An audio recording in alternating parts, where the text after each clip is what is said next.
இன்னைக்கு விருந்தினர் பக்கத்தோட கெஸ்ட் யாருன்னு சொல்லிடலாமா? சொல்லிடலாமே.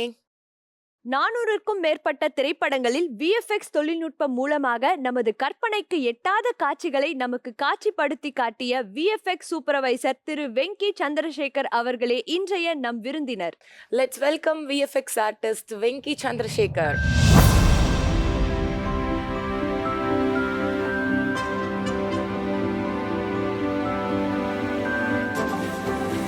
வணக்கம் சார். வணக்கம். எப்படி சார் இருக்கீங்க? நல்லா இருக்கு. நீங்க நல்லா இருக்கீங்க?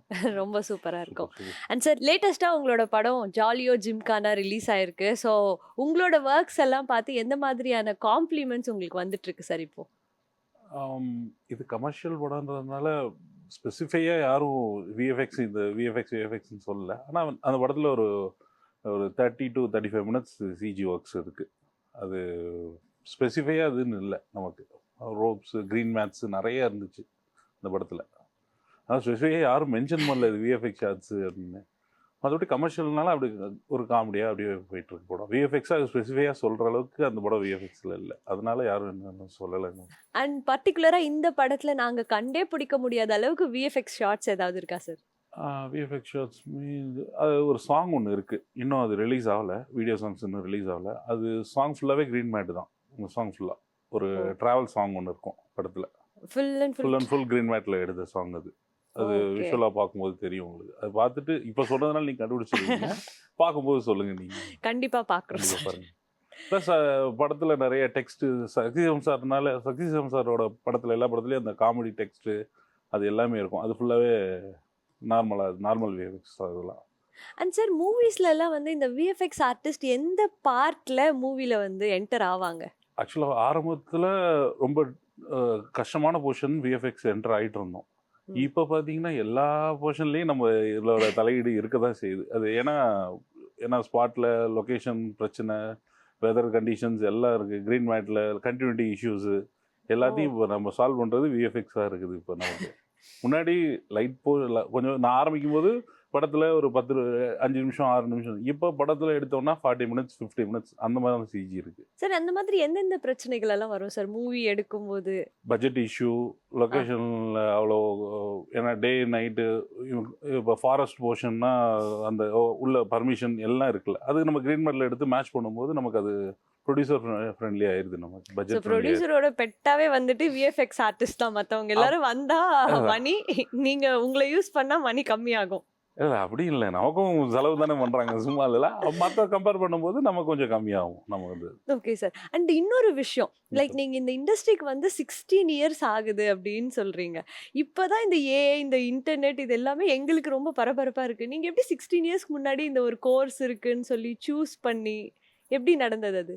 ஆக்சுவலாக என் ரிலேட்டிவ் ஒருத்தர் விஎஃப்எக்ஸில் இருந்தார். அவர் பெரிய பெரிய படங்கள்லாம் பண்ணவர். அப்போ தசாவதாரம், ஆயத்தில் ஒன்றுன்னா அவர் தான் விஎஃப்எக்ஸ் ஹெட்டு. அவர் கூட பழக்காகி அப்போ ஒரு கொஞ்சம் மாசாக இருக்கும்ல, அதை கதிக்க கடைசியில் அதை அப்படியே இது புதுசாக இருக்கே அப்படின்னு சொல்லி தான் அவர் தான் எனக்கு கூட்டே வந்தார் இந்த லைனுக்கு. வந்து அவர் கை காட்டினார். அப்படியே நம்ம அதை அப்படியே பிடிச்சிட்டு இப்போ இது வரைக்கும் வந்து வந்துட்டோம். சார், இப்போ நான் ஒரு படம் எடுத்துட்டு எனக்கு இந்த படத்தில் இந்த குறைகள்லாம் இருக்குது அப்படின்னு சொல்லிட்டு உங்ககிட்ட வந்து விஎஃப்எக்ஸில் இதெல்லாம் எனக்கு சரி பண்ணித்தான்னு சொல்கிறது எந்தெந்த போர்ஷன்ஸ்? குறைகள் மீன்ஸ் எப்படி, நீ கண்டினியூட்டி ஜம்ப் இருக்கும். Most of them continuity issues இருக்கும். அங்கே ஒரு லொக்கேஷனில் எடுத்திருப்பாங்க, அது டேட்டு எடிட் பண்ணும்போது நமக்கு இஷ்யூஸ் இருக்கும். அது ப்ளஸ்ஸு இப்போ ஃபேண்டசியான விஷயங்கள்லாம் இன்க்ளூட் பண்ணும்போது விஎஃப்எக்ஸோட பாட்டு பெருசாக இருக்கும். ஏன்னா அது லைவ்ல செட்டெல்லாம் ரொம்பலாம் போடும். இப்போ எக்ஸாம்பிள் கங்குவாவை எடுத்துட்டிங்கன்னா அவ்வளோ விஎஃப்எக்ஸ் போர்ஷன்ஸ் இருக்கும். அது ஃபேண்டசி எலமெண்ட்ஸ்க்கு விஎஃப்எக்ஸோட பங்கு பெருசாக இருக்கும். அதுதான் இப்போ அந்த மாதிரி இஷ்யூஸு. கண்டினியூட்டி இஷ்யூஸ் பண்ணுவோம். டிஏஜிங், இப்போ வந்து டிஏஜிங் பெரிய இஷ்யூஸ் இருக்குது. இப்போ ஹீரோ வந்து ஒரு 40 to 45 ஏஜில் இருக்காருன்னா அவரை வந்து ஒரு 20, 15 அந்த ஏஜில் காட்டணுன்னா அது விஎஃப்எக்ஸ் ஒன்லி தான் பாசிபிள். ஒரே விஷயம்ல தான் பண்ணிகிட்டு இருக்கோம். Okay sir. அதுக்கு விஎஃப்எக்ஸோட பங்கு பெருசாக இருக்குது. அண்ட் ஃபாரின் மூவிஸ் எல்லாம் பார்த்தோம்னா நிறைய விஎஃப்எக்ஸ் ஒர்க்ஸாக உங்களுக்கு டிஃப்ரெண்ட்டாக அந்த குவாலிட்டி அதெல்லாம் வந்துடுது. நம்ம ஊருக்கு இப்போ தான் வந்துட்டு இருக்கு, அது புரியுது சார். பட் இன்னும் எத்தனை வருஷம் ஆகும் நம்ம அந்த ஒரு குவாலிட்டி அச்சீவ் பண்ணுறதுக்கு? இப்போவே பொன்னியின் செல்வன், கங்குவா எல்லாம் சூப்பராக தான் எடுத்துகிட்டு இருக்காங்க. அப்டேட்ஸ் பார்த்துட்டே இருக்கும், ஒரு விஷுவல்ஸாக சேஞ்ச் ஆகிட்டு இருக்கு. பட் இந்த ஃபாரின் மாதிரி Tamil film industry, Indian cinema அப்படின்னும் போது எப்போ வரும் சார்? கண்டிப்பாக இப்போயுமே நான் அச்சீவ் பண்ணலாம். அது அச்சீவ் பண்ண முடியாமலாம் இல்லை. அதுக்கான டைம் பட்ஜெட் ரெண்டும் இருந்துச்சுன்னா இப்பயுமே பண்ணலாம். நம்ம வந்துட்டோம் அவ்வளோதான், வராமலாம் இல்லை. நமக்கு இங்கேயுமே நிறைய ஃபாரின் ஃபிலிம்ஸ் நம்ம இங்கே தான் பண்ணுறோம். எல்லாம் ஃபாரினில் இருக்க படம் தான் அங்கே தான் பண்ணுறாங்களே. இங்கேயே எவ்வளோ கம்பெனியில், சென்னையிலே எவ்வளோ கம்பெனியில் ஃபாரின் ப்ராஜெக்ட்ஸ் பண்ணிகிட்டு இருக்காங்க.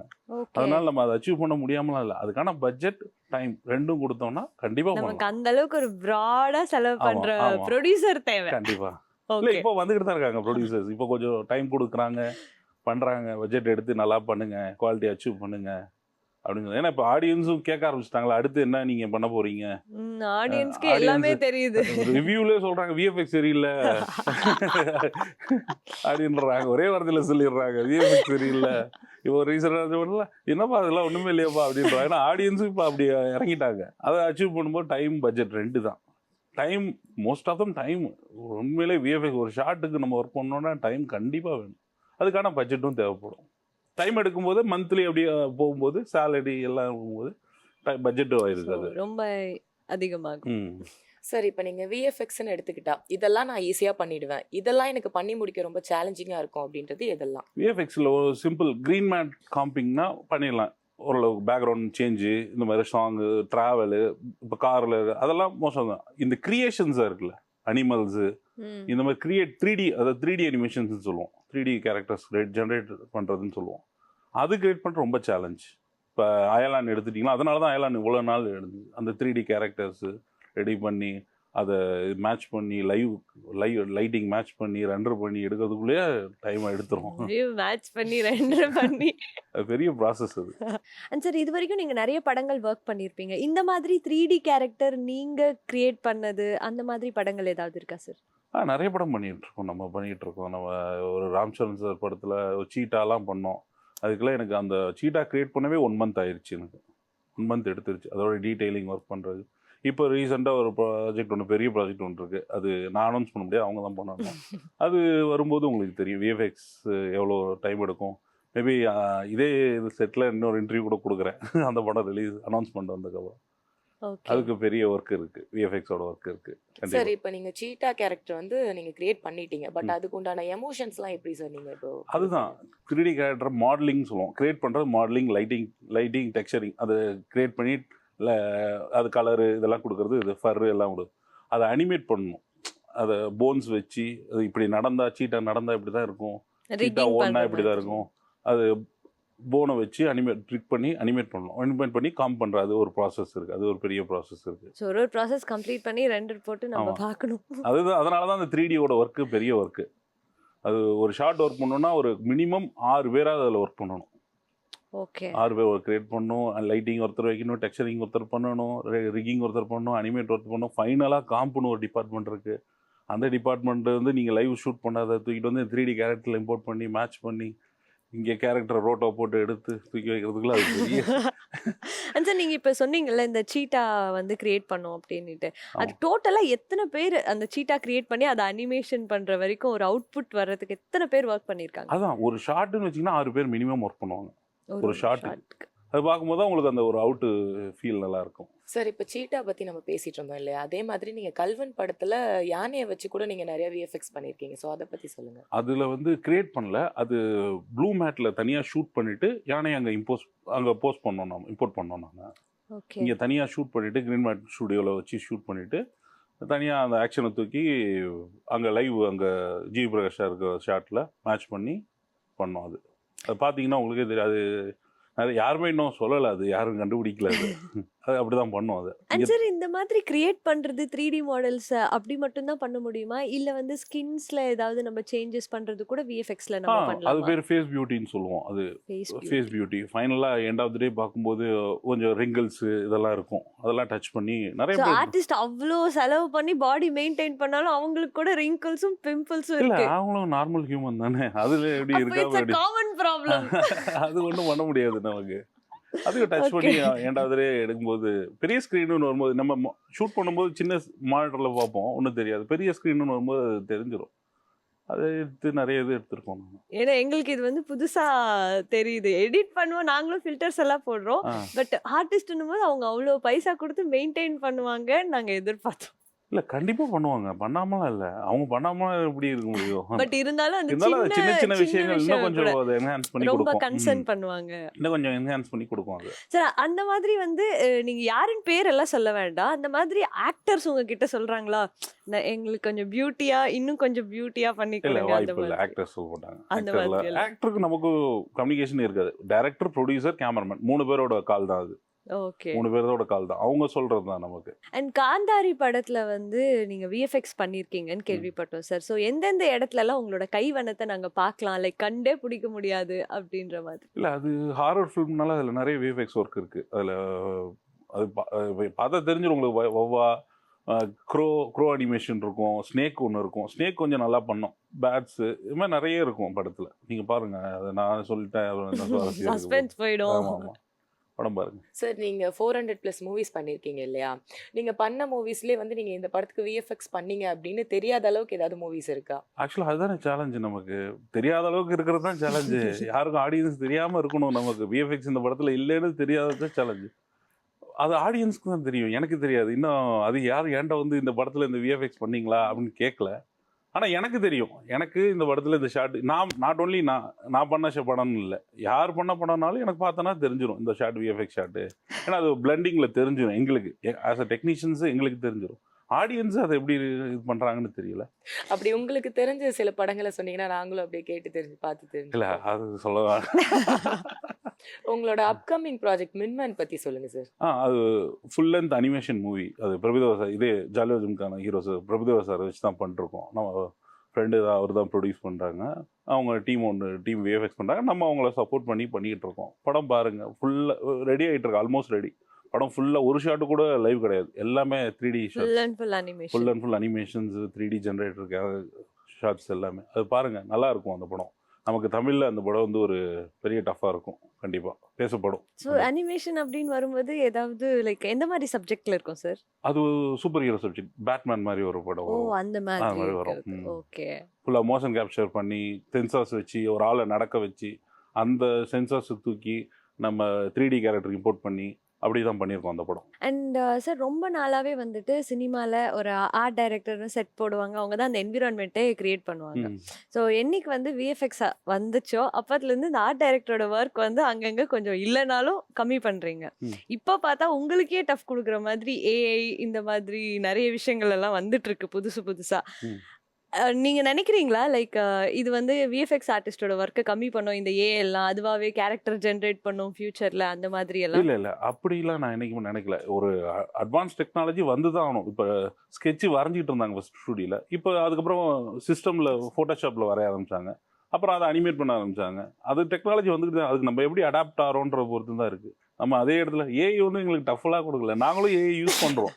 யூஸ் பண்ணிட்டு தான் ஓகே. இருக்கோம். அதெல்லாம் நாங்கள் யூஸ் பண்ணாமல் ஹெல்ப்ஃபுல்லா தான் இருக்கு ஹெல்ப்ஃபுல்லாக தான் உங்களுக்கு. இருக்குது. அதை நாங்கள் வந்து ஒரு எப்படி சொல்கிறது நெகட்டிவாலாம் நாங்கள் யோசிக்கவே இல்லை. அது இன்னும் அது கூடயே போய் நாங்களும் ட்ராவல் பண்ணி அது எங்களுக்கு என்ன பண்ண முடியும். ஏஐ ஒரு ஆள் பண்ணி தானே ஆகணும். சும்மா ஏஐனா வந்துடாதுல்ல. அது ஒரு ஆள் வச்சு அது எங்களுக்கு எந்த அளவுக்கு சப்போர்ட் பண்ணுவோம். அது சப்போர்ட் பண்ணிட்டு தான் இருக்குது. அதெல்லாம் நான் இல்லை. அது நல்லா தான் இருக்குது. அதை நான் யூஸ் பண்ணிட்டு தான் இருக்கோம். சார் இப்போ ஒரு படத்துக்கு நீங்க விஎஃப்எக்ஸ் சூப்பர்வைசரா ஒர்க் பண்றீங்க அப்படின்னா செட்ல இருந்தே வந்துட்டு உங்களோட ஒர்க்ஸ் எல்லாம் இருக்குமா? இல்ல ஷூட் எல்லாம் முடிச்சிட்டு அதுக்கப்புறமா உங்களோட பார்ட் வருமா? இல்லை கண்டிப்பாக செட்லேருந்து இருக்கும் நமக்கு. ஃபர்ஸ்ட்லேருந்து பெரிய விஎஃப்எக்ஸோட ஒர்க்கு பெரிய ஒர்க்காக இருக்குன்னா கண்டிப்பாக ப்ரீ ப்ரொடக்ஷன்லேருந்து இருப்பேன் நான். ஸ்டோரி டிஸ்கஷன்லேருந்து இந்த ஷார்ட் எனக்கு இப்படி வேணும் சார், இந்த ஆங்கிள் வேணும் சார் அப்படின்னு நானும் டிஓபி கேமரா டைரக்டர் எல்லாம் டிஸ்கஸ் பண்ணி இந்த இதில் பண்ணலான்னு ப்ரீ ப்ரொடக்ஷன்லேருந்தே நாங்கள் ஸ்டார்ட் பண்ணிடுவோம். ஸ்டோரி போர்ட் போட்டு எல்லாம் பண்ணி ஷூட்டுக்கு போய் கேமராவோட லென்ஸ் ரேஞ்சு ஃபோக்கல் லென்த்து எல்லாம் எழுதி நோட் பண்ணி வச்சுக்கிட்டு இந்த ஷார்ட்டில் என்விரான்மெண்ட்டு என்ன லைட்டிங்கில் இருக்குது அதோட HDRI மேப்பை எடுத்துக்கிட்டு நம்ம இங்கே ப்ளேஸ் பண்ணி இங்கே போஸ்ட் ப்ரொடக்ஷனில் வந்து 3D ஜென்ரேட் பண்ணி அதை வைக்கும்போது கொஞ்சம் ரியலிஸ்டிக்காக இருக்கும். அது நீங்க விஎஃப்எக்ஸ் பண்ணதுலயே இந்த சீன் நம்ம சூப்பரா பண்ணியிருக்கோம் ரசிச்சு பார்த்த சீன் இது சார் தியேட்டர்ல? நிறைய படம் இருக்குது. எல்லா படமும் நம்ம பண்ணும்போது ரசிச்சு தான் பார்த்துக்கிட்டு இருக்கோம். நம்ம அப்படி ஸ்பெசிஃபையாக சொல்லணும்னா உங்களே தியேட்டர்ல அந்த பிக் ஸ்க்ரீன்ல வந்துட்டு பார்க்கும்போது நீங்களே வாவ் நான் செம்மையா ஒர்க் பண்ணிட்டேன், நான் ஒர்க் பண்ணதா அப்படின்ட்டு இருந்த மொமெண்ட்? அப்போ நான் எம்ப்ளாயாக இருக்கும்போது நிறைய படங்கள் அந்த மாதிரி இப்போ வந்து பழகிருச்சு எனக்கு. அது நிறைய நாள் ஆனோன்னா ரொம்ப இதாகிடுச்சு, அசால்ட் ஆயிடுச்சு நமக்கு. அப்போ எம்ப்ளாயர் இந்த ஒரு கம்பெனியில் ஒர்க் பண்ணும்போது அந்த படங்கள்லாம் நமக்கு ரொம்ப ஃபேக்டர் நிறைய கொடுக்கும். பார்க்கும்போது நம்ம ஒர்க்கு தேட்டருக்கு வந்துருச்சுடா அப்படின்ற மாதிரி இருக்கும் அந்த சீன்ஸ்லாம் பார்க்கும்போது. கத்தி, காவியத்தலைவன் ஒரு சாங் ஒன்று இருக்கும், க்ரீன் மேட்டில் ஷூட் பண்ணியிருப்பாங்க. அந்த ஒரு என்ன சொல்கிறது, அந்த சொல்லிவிடுன்னு ஒரு சாங் இருக்கும். ஓகே. அது ஒரு இது மட்டும் க்ரீன் மேட்டில் ஷூட் பண்ணியிருப்பாங்க ஒரு போர்ஷன். அது போயிட்டு ஒரு யுத்த காலம் மாதிரி ஒன்று ரெடி பண்ணோம். அதெல்லாம் ரொம்ப உண்மையில் சத்யம் தேட்டரில் பார்க்கும்போது, அப்போ சத்யம் தேட்டர் இருந்துச்சு, பார்க்கும்போது அப்படி இருந்துச்சு எனக்கு. அது வா எப்படி இருந்துடா அப்படின்னு இருந்துச்சு. நிறைய படம் இருக்கு, நிறைய படங்கள் ஒர்க் பண்றீங்க சார். உங்களோட த பெஸ்ட் அப்படின்னா எது சார் சொல்வீங்க? அது ஒவ்வொரு படம் போயிட்டு தான் இருக்கு, இன்னும் போயிட்டு தான் இருக்கும். ஒவ்வொரு படம் இது பெஸ்ட், இது அதோட அடுத்த ஸ்டெப்புன்னு போயிட்டு தானே இருக்கும். சொல்கிறேன், இப்போ ஒரு படம் ஒன்று பிளான் பண்ணிருக்கோம், பெரிய படம் ஒன்று, பெரிய விஎஃப்எக்ஸாக ஒரு ப்ராஜெக்ட், ஒரு அனிமல் வச்சு ஒரு ப்ராஜெக்ட் பிளான் பண்ணிருக்கோம். ஓகே. அது மேபி பெருசாக இருக்கும். கண்டிப்பாக நீங்கள் இந்த கொஸ்டினுக்கான பதிலாக இருக்கும். கண்டிப்பாக நாங்கள் பார்க்குறோம் சார். கண்டிப்பாக பாருங்க. நீங்கள் எம்ப்ளாயாக ட்ராவல் பண்ணிட்டு இருக்கப்ப ஒரு கட்டத்தில் ஓகே நம்ம ஆஃபீஸ் வச்சு நம்மளே சூப்பர்வைசிங் பண்ணலான்னு உங்களை எந்த படம் சார் மாற்றுனுச்சு? பலூன் ஒரு படம், ஜெய் அந்த படம் ஃபுல்லாக நான் தான் எடுத்து பண்ணோம்.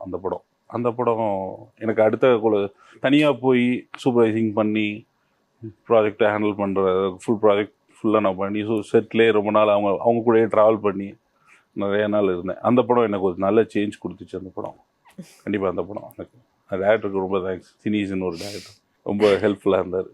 அண்ட் சார், இப்போ நிறைய ஹாலிவுட் படங்கள் கூட வந்து இந்தியாவில் நிறைய கம்பெனிஸில் ஒர்க் பண்ணி கொடுத்துட்ருக்காங்க. அந்த மாதிரி உங்களோட கம்பெனி ஏதாவது ஒரு ஹாலிவுட் படத்துக்கு ஒர்க் பண்ணியிருக்கா சார்? சின்ன ஒர்க்காக தான் ஒர்க் பண்ணியிருக்கோம். கட் பண்ணி ரோட்டோ பெயிண்ட்டுன்னு சொல்லுவோம். பெருசாக நேம் ரிஜிஸ்டர் அளவுக்கு நமக்கு ஒர்க் பண்ணல, சின்ன ஒர்க் சப்போர்ட் பண்ணியிருக்கோம் நாங்கள். அதுக்கு பெரிய ப்ராசஸ் இருக்குது நமக்கு. அவங்களோட சர்வரை நம்ம கனெக்ட் பண்ணுறதுக்கு ஒரு பெரிய ப்ராசஸ் இருக்காது. அதெல்லாம் பண்ணி வச்சா தான் நமக்கு கொடுப்பாங்க. அது மாதிரி சின்ன ஒர்க் பண்ணியிருக்கேன் நான், சின்ன ஒர்க்ஸ். அண்ட் அங்கேயே வந்துட்டு நிறைய டெக்னாலஜி வைஸ் வந்து அவங்க நம்மளுக்கு ரொம்ப முன்னாடி இருக்காங்கல்ல சார். அப்படி இருக்கும்போது அவங்க எப்படி சார் இங்கே நம்மளுக்கு ஒர்க் கொடுத்து, அது என்ன சார் ப்ராசஸ்? ஆக்சுவலாக டெக்னாலஜி வைஸ் இருந்தாலும் ஒர்க்கு ரொம்ப ஹெவியாக இருக்குல்ல அங்கே எவ்ரி ஷாட்ஸ் சிஜி ஷாட். அங்கெல்லாம் நீங்கள் நினைப்போம் நம்ம இதெல்லாம் சிஜி ஷாட்னான்னு, அதெல்லாம் சிஜி ஷாட்டாக இருக்கும். ஒன்றும் இல்லை, ஒரு வீட்டுக்குள்ளே எல்லாம் முடிச்சிருப்பாங்க, ஆனால் வெளியில் ஃபுல்லாகவே சிஜியாக இருக்கும். அப்படின்னு ஒர்க்கு ஹெவியாக இருக்கும். அவங்களால எவ்வளோதான் பண்ணுவாங்க நமக்கு. அதை நமக்கு கொஞ்சம் ஸ்ப்ளிட் பண்ணி நமக்கு பண்ண சொல்லுவாங்க. நமக்கு அப்படி கொடுக்கறதுமே கம்பேரிட்டிவ்லி அவங்க வந்து பெரிய ஒர்க்ஸ் எடுத்துட்டு நம்ம கிட்ட வர பண்றது சின்ன ஒர்க்ஸ் தானே. இல்லை, நம்ம ஸ்டஃப்பை பொறுத்து ஒர்க் கொடுப்பாங்க. அப்படிலாம் இல்லை, சின்ன ஒர்க் பெரிய ஒர்க்லாம் இல்லை, நம்ம ஸ்டஃப்பை பொறுத்து அவங்க கண்டிப்பாக ஒர்க் கொடுப்பாங்க நமக்கு. அது ஏன்னா அது ரொம்ப பிக்சல் குவாலிட்டியில் ஒர்க் பண்ணும்போது ரொம்ப டைம் எடுக்கும். அதுதான் நமக்கு அதில் ஒரு ப்ராசஸ். ஒரு ஷார்ட் எடுத்தீங்கன்னா நான்லாம் 1 மாதம்லாம் ஒர்க் பண்ணியிருக்கேன். ஒரு ஷார்ட்டுக்கு 1 மாதம் ஒர்க் பண்ணியிருக்கேன். அவ்வளோ நாள்லாம் எடுத்துருக்கு. ஒரு ஷார்ட்டுக்கு அவ்வளோ குவாலிட்டி செக் போய் அது பெரிய ப்ராசஸ். அது சாமானியத்தில் ஒரு தமிழ் படம் மாதிரி அது வராது. அது அவ்வளோ பிக்சலாக ஒர்க் பண்ணுவாங்க. பார்க்குறவங்களுக்கு தெரியாது. அவங்க அப்படியே இப்படி கண்ணில் இப்படி நொடி பொழுதுல பார்த்துட்டு போயிடுறாங்க. அந்த ஷார்ட்டை மட்டும் பார்த்துட்டே இருப்பாங்க. அதனால அவங்க திருப்பி அதை சொல்லிகிட்டே இருப்பாங்க கரெக்ஷன்ஸ். அது நடந்திருக்கு அதெல்லாம். சார், இந்த மாதிரி சிச்சுவேஷன்ல என்னப்பா இது நீங்க யோசிச்ச சிச்சுவேஷன்லாம் இருக்கா போதும் அப்படின்ற மாதிரிலாம் இருக்கு. ஆனா ரெண்டாவது அந்த ஃபைனல் அவுட்புட்டை பார்க்கும்போது அது பெருசா தெரியாது. ஃபர்ஸ்ட் டே அவுட்டும் ஃபைனல் டே அவுட்டும் கம்பேர் பண்ணி பார்க்கும்போது ஓகே இதுக்கு தான் இவ்வளோ கஷ்டப்பட்டோம் அப்படின்னு ஒரு ஃபீலோட வந்துடும். ஜாலி சாதிச்சிட்டோம்லாம் ஒன்றும் இல்லைங்க, இது நார்மல் தாங்க. அதே மாதிரி இப்போ இருக்கிற ஜென்ரேஷனுக்கு விஎஃப்எக்ஸ் எந்த அளவுக்கு ஃபாஸ்ட்டாக மூவ் ஆயிட்டு இருக்கு அண்ட் ஃபியூச்சரில் எந்த மாதிரி மாறும் சார்? இப்போ இருக்கிற ஜென்ரேஷன் ரொம்ப அட்வான்ஸாக வந்துகிட்டு இருக்காங்க. ஏஐலாம் படிக்க ஆரம்பிச்சிட்டாங்க. கண்டிப்பாக அவங்க அடுத்தது வந்து ஒரு பெரிய சேஞ்சஸ் இருக்கும். இதில் நமக்கு இந்தியாவிலே பெரிய ஒர்க் இருக்கும் நமக்கு. அதை ஒண்ணுமே பண்ண முடியாது. இந்த கோர்ஸ் வந்து நெக்ஸ்ட் நல்லா வாழக்கூடிய ஒரு கோர்ஸ். கண்டிப்பா இல்லைன்னா எப்படி? அதனால தானே இவ்வளவு தூரம் வந்திருக்கேன். நான் ஸ்டார்ட் பண்ணும்போது எப்படி இருந்துச்சு, இப்போ எவ்வளவு ஃபீல் இருக்குன்னு எனக்கே கண்ணாட பாக்குறேன்ல நான். ஆமா, அதனால பெரிய சேஞ்ச் இருக்கும். உங்ககிட்ட வந்துட்டு கொஸ்டின்ஸ் கேட்டு விஎஃப்எக்ஸ்னா என்னென்ன மாதிரி ஒர்க்ஸ் எல்லாம் பண்ணுவோம் அப்படின்னு சொல்லி நாங்க தெரிஞ்சுக்கிட்டோம் சார். ட்ரூவா வந்து சொல்லணும்னா இதான் நாங்க தெரிஞ்சுக்கிட்டோம். பட் உங்களோட ப்ரொஃபஷன்ல எந்தெந்த மாதிரியான டாஸ்க், ப்ரெஷர், மணி பட்ஜெட் இல்லாம இருக்கிறது அண்ட் சீக்கிரம் டைம் இல்லாம இருக்கிறது, இதெல்லாம் எப்படி சார் ஹேண்டில் பண்றீங்க? ஆக்சுவலா எப்படி சொல்றது, நம்ம ரொம்ப ஒரு டைரக்டரை தாண்டி நம்ம க்ளோஸா ஒரு பழகிடுவோம். நம்ம க்ளோஸ் பழகும்போது அது அவங்களுக்கு டைரக்டரே காம்ப்ரமைஸ் ஆனாலும் நம்ம அதை இல்லை இன்னும் நல்லா ஒர்க் பண்ணலாம் அப்படின்னு சொல்லி வரும்போது நமக்கு கொஞ்சம் டைம் டிலே ரொம்ப இதாயிரும். பட்ஜெட் ஃப்ரெண்ட்லியாகவும் பண்ணுவோம் சில டைரக்டருக்குலாம் இருக்காங்க. ஏன்னா இவங்க ஜெயிச்சா நம்ம ஜெயிச்ச மாதிரி ஒரு ஃபீல் இருக்கும்ல. அப்படின்போது அவங்களுக்குலாம் கொஞ்சம் நம்ம ரொம்ப கான்சன்ட்ரேட் பண்ணி எல்லாத்துக்கும் ஒர்க் பண்ணுவோம், நல்லா தான் ஒர்க் பண்ணுவோம். இருந்தாலும் அவங்களுக்கு இன்னும் கொஞ்சம் ஒரு சின்ன ஒரு ஜாஸ்தியாக ஒரு சின்ன ஒரு இது பண்ணி பண்ணுவோம். அப்படிங்கும்போது கொஞ்சம் இதாயிரும் நமக்கு. அந்த மாதிரி நீங்க ஒர்க் பண்றதுக்கு ரொம்ப கம்ஃபர்டபுளான டைரக்டர்ஸ் அப்படின்னா எந்தெந்த டைரக்டர்ஸ் இண்டஸ்ட்ரியில சொல்வீங்க இல்ல சார்? எல்லா எல்லாமே சொல்லக்கூடாது சார். சீரியஸா எல்லா டேரக்டரும் நம்ம கூட யூசர் ஃப்ரெண்ட்லியா தான் இருப்பாங்க. அதெல்லாம் ஏன்னா நம்ம கம்ஃபர்ட் ஜோன்ல போயிருவோம். நம்ம இப்போ சக்தி சார்லாம் ரொம்ப பெட்டு நமக்கு, எங்க போனாலும் ஃபோன் அடிப்பாரு. இப்போ கூட அடுத்த படம் டிஸ்கஸ் பேசிட்டு இருக்காரு. சார் நீங்க விஎஃப்எக்ஸ் பண்ணி உங்களை டார்ச்சர் பண்ணி அடுத்து நான் இந்த டைரக்டர் கிட்டே ஒர்க்கே பண்ணக்கூடாது நீங்க விருப்பப்படுறவங்க யாராவது இருக்காங்களா சார்? அப்படிலாம் யாருமே கிடையாது. அது யாருமே சொல்ல முடியாது. ஏன்னா அப்படிலாம் இல்லை. அவங்களுக்கு தேவையான அது அந்த டயத்துல ஒரு சண்டையெல்லாம் வரதான் செய்யும். ஏன்னா எங்களுக்கு எங்களை பத்தி தெரியும் டைம் இவ்வளோ எடுக்கும் அப்படின்னு. டைரக்டர் அவங்களுக்கு அவங்க ப்ரெஷர் இருக்கும். இந்த டயத்துக்குள்ள ரிலீஸ் டேட் போட்டோம், இதுக்குள்ள கொடுக்கணும் அப்படின்னு சொல்லி அவங்க அது வரும். ஆனால் ரெண்டாவதுலேயே அது ஸ்மூத்தாக முடிச்சுட்டு போயிடும். ரெண்டாவதுலேயே அவுட்டு பார்க்கும்போது தலைவா இதுதான் தலைவா கஷ்டப்பட்டோம் அப்படின்னு சொல்லுவோம். அவங்களுக்கும் போயிடும். அது ஒன்றும் பிரச்சனை இல்லை. நீங்க இப்போ ஒரு படத்துக்கு விஎஃப்எக்ஸ் ஸ்டார்ட் பண்ண போறீங்கன்னா முன்னாடியே பட்ஜெட் போட்டு கொடுத்துருவீங்களா இல்ல படம்லாம் முடிச்சதுக்கு அப்புறம் நீங்க பட்ஜெட்ல இல்லை, முன்னாடி ஸ்டார்ட் பண்ணும்போது ஒரு ரஃப் பட்ஜெட் கொடுப்போம். இந்த இவ்வளோ டியூரேஷன் வந்தால் இந்த பட்ஜெட் அப்படின்னு சொல்லி கொடுப்போம். ப்ளஸ் எடிட் ட்ரிம் ஆகி டப்பிங் முடிஞ்சு ட்ரிம் ஆகும்போது தான் ஃபைனல் பட்ஜெட் வரும். ஃபைனல் பட்ஜெட் எடிட்டில் பார்த்துட்டு இந்த விஎஃப்எக்ஸ் ஷார்ட்ஸ் இந்த விஎஃப்எக்ஸ் ரெஃபரன்ஸ் கொடுத்துருவாங்க. அதை பார்த்துட்டு ஒரு பட்ஜெட் கொடுத்து கோட் போட்டு அக்ரிமெண்ட் போட்டு ஸ்டார்ட் பண்ணிடுவோம். அவ்வளோதான். இப்போ படம்லாம் நீங்க பண்ணி முடிச்சதுக்கு அப்புறம் வேணாப்பா எனக்கு இது சரியா வரலன்னு இந்த ஷாட் வேண்டாம் அப்படின்னு விஎஃப்எக்ஸ் நீங்க அவ்வளோ ஒர்க் பண்ணி இது கொடுத்து கூட அது எல்லாம் கட்ல போயிருக்கா சார்? போயிருக்கு. அதெல்லாம் போக மாட்டேன் போல. கட் லைவுக்கு மட்டும் இல்ல விஎஃப்எக்ஸ்க்கும் போயிருக்கு. அது இல்ல, அது ஒன்றும் பண்ண முடியாது. ரொம்ப லென்த்தா இருக்கு. அப்போ பட்ஜெட் கொடுப்பாங்களா இல்ல கொடுக்க மாட்டாங்களா சார்? நம்ம பேக்கேஜா பேசிடுவோம். நம்ம இந்த ஷார்ட்டுக்குன்னு பேச மாட்டோம். நமக்கு 30 மினிட்ஸ் 40 மினிட்ஸ் டியூரேஷன் பேசும்போது அது தெரியாது நமக்கு. அது போயிடும் நமக்கு. அதெல்லாம் நீங்க அவ்வளோ கஷ்டப்பட்டு ஒரு ஒர்க் பண்ணி கொடுக்குறீங்க. அந்த ஒர்க் பார்த்துட்டு இல்லப்பா நான் கேட்ட மாதிரி வரல வேணாம் அப்படின்னு ட்ராப் அவுட் பண்ண கேசஸ் ஏதாவது இருக்கா? இல்ல அப்படி வரல. ஒட்டல இந்த சீன் ரொம்ப லென்த்தா இருக்கு, இந்த டியூரேஷன் லென்த்தா இருக்கு, ரிமூவ் பண்ணிடலாம் அப்படின்னு சொல்லி நடந்திருக்கு. அது நடந்திருக்கு. இந்த படத்துல நடந்திருக்கு. அண்ட் ஃபியூச்சர்ல நீங்க வெயிட் பண்ணிட்டு இருக்க ஒரு ப்ராஜெக்ட்னா என்ன சார்? இப்போ நெக்ஸ்ட் உங்களோட அப்கமிங் ப்ராஜெக்ட் எது சார்? அதான் சொன்னல ஒரு அனிமல் வச்சு ஒரு ப்ராஜெக்ட் ஒன்று பிளான் பண்றோம். த்ரூ மூவி ஃபுல்லா லைவ் தான். அந்த அனிமல் மட்டும் ஃபுல், அந்த அனிமலோட போர்ஷன் மட்டும் சிஜி ஃபுல்லா. அது நம்ம நல்ல அயலான் மாதிரி ஒரு ப்ராஜெக்டா இருக்கும் நமக்கு. Super sir. கண்டிப்பா இருக்கும். ஸோ உங்களோட எக்ஸ்பீரியன்ஸ் எல்லாம் விஎஃப்எக்ஸை பற்றி எங்களுக்கு ரொம்ப கிளியராக சொன்னீங்க சார். ஸோ இதே மாதிரி இன்னும் சூப்பராக லாங் ரன்னுக்கு உங்களோட கெரியர் இருக்கணும்னு சொல்லி ஜெயா டிவி சார்பாக வாழ்த்திக்கிறோம். Thank you so much sir. Thank you.